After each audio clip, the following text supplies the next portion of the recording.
Have you ever worried about getting scammed on Fiverr? You're not alone. Fake buyers, phishing links, and payment tricks can cost you time and money. But don't worry, today I'll show you exactly how to spot and avoid Fiverr scams so you can sell safely.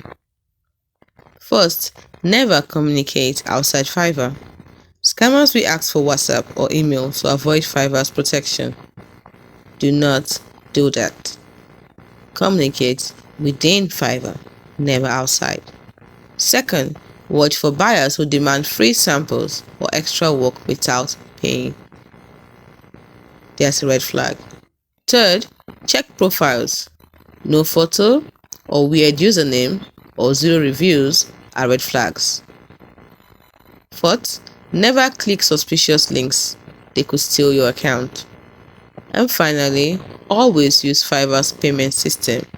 If a buyer offers direct PayPal or Cash App, it's a scam. Stay alert, follow these rules, and you avoid 99% of Fiverr scams. If something feels off, trust your gut and report it. Want more Fiverr tips? Like this video and subscribe for more. Thanks for watching, stay safe and keep selling.